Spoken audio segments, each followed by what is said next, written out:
Assalamualaikum warahmatullahi wabarakatuh. Alhamdulillah kita kembali lagi nih di pembelajaran daring kita hari ini. Nah, Miss harapkan you itu menjaga kesehatan dan selalu semangat untuk belajar daringnya. Untuk mempersingkat waktu, baiklah kita mulai pembelajaran kita dengan lapas basmalah. Bismillahirrahmanirrahim. Mari kita tonton videonya. Baiklah, kita masuki pembelajaran kita di tema 8 lingkungan sahabat kita, subtema 1 PB 123 manusia dan lingkungan. Dengarkan ya lagu berikut ini.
Nah, lagu yang kamu dengarkan tadi bercerita tentang air. Air itu sangat penting nih bagi kehidupan di bumi. Setiap hari kita membutuhkan air untuk berbagai keperluan, mulai dari membersihkan diri sampai memasak. Nah, kalau kita membicarakan air pasti ada hubungannya dengan hujan. Hujan kita berupa air kan, Nak? Nah, Allah Subhanahu wa taala berfirman dalam Al-Qur'an bahwa hujan yang turun ke bumi sebagai rahmat yang diperlukan seluruh makhluk. Dan dialah yang menurunkan hujan sesudah mereka berputus asa dan menyebarkan rahmatnya. Dan dialah yang Maha Pelindung lagi Maha Terpuji. Quran Surah Asy-Syura ayat 28. Kalau begitu, bagaimana ya proses terjadinya hujan? Siklus air. Manusia selalu membutuhkan air dalam kehidupan sehari-hari. Kegunaan air antara lain untuk keperluan rumah tangga, pertanian, industri, dan untuk pembangkit listrik. Begitu besar nih kebutuhan manusia akan air. Kita bersyukur air senantiasa tersedia di bumi. Oleh karena itu, manusia seharusnya senantiasa bersyukur kepada Tuhan pencipta alam. Air selalu tersedia di bumi karena air mengalami siklus. Apa sih arti siklus air? Nah, siklus air merupakan sirkulasi atau perputaran air secara terus-menerus dari bumi ke atmosfer lalu kembali lagi nih ke bumi. Nah, siklus air ini terjadi melalui proses penguapan atau evaporasi, pengendapan atau presipitasi, dan pengemunan atau kondensasi. Diingat ya, Nak? Nah, ini adalah proses siklus air. Ini juga adalah proses terjadinya hujan. Dengarkan baik-baik ya. Air di laut, sungai dan danau menguap. Menguap itu tadi apa? Evaporasi. Akibat panas dari sinar matahari, tumbuhan juga mengeluarkan uap air ke udara. Uap air dari permukaan bumi naik dan berkumpul di udara. Lama-kelamaan udara tidak dapat menampung uap air tadi. Ketika suhu udara turun, uap air akan berubah menjadi titik-titik air. Titik-titik air ini membentuk awan dan terjadilah pengembunan atau kondensasi. Titik-titik air di awan selanjutnya akan turun menjadi hujan.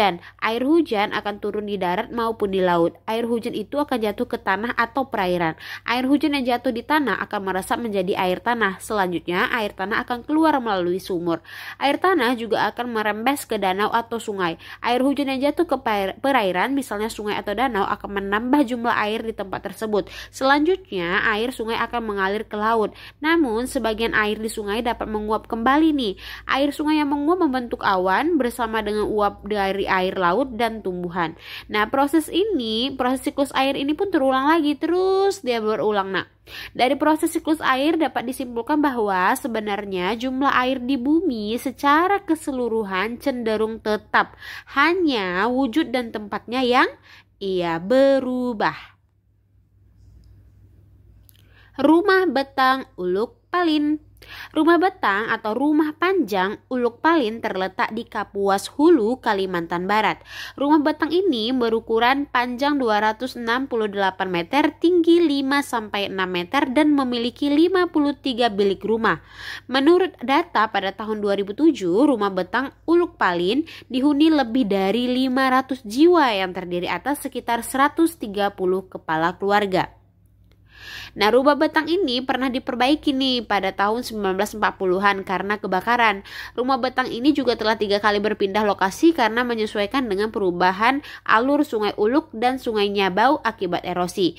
Dalam tradisi Dayak, rumah Betang dan hutan adalah pusat sekaligus bagian terpenting semesta kehidupan mereka. Seperti jika kita mengucapkan kata kampung, pulang, rumah Betanglah yang diingat oleh masyarakat Dayak. Bagi mereka, rumah Betang juga merupakan pemersatu.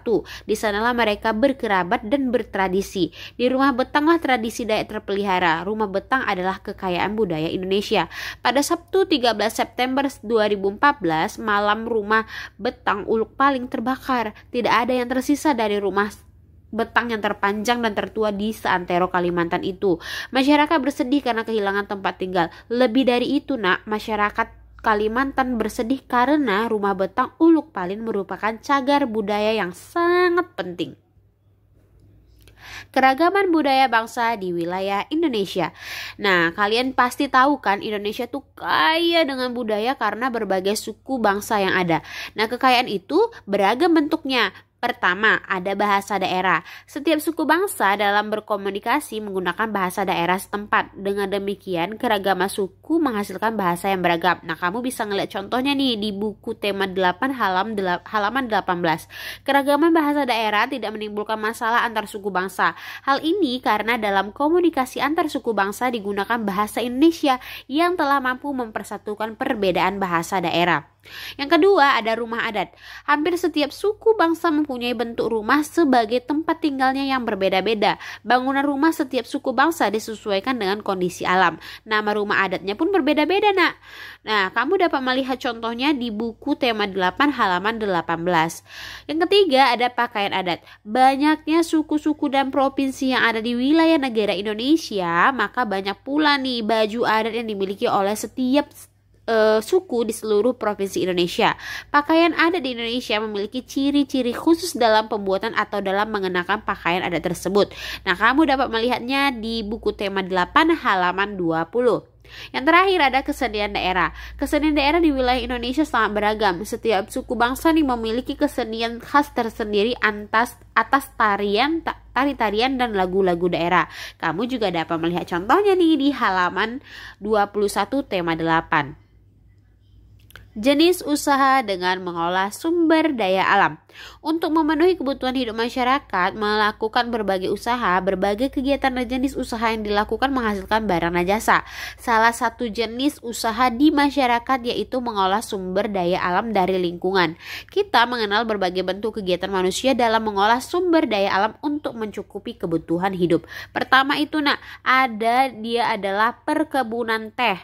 Ya, kemudian ini perkebunan teh. Kemudian ada perikanan. Ini sudah biasa sekali dilakukan oleh masyarakat Indonesia.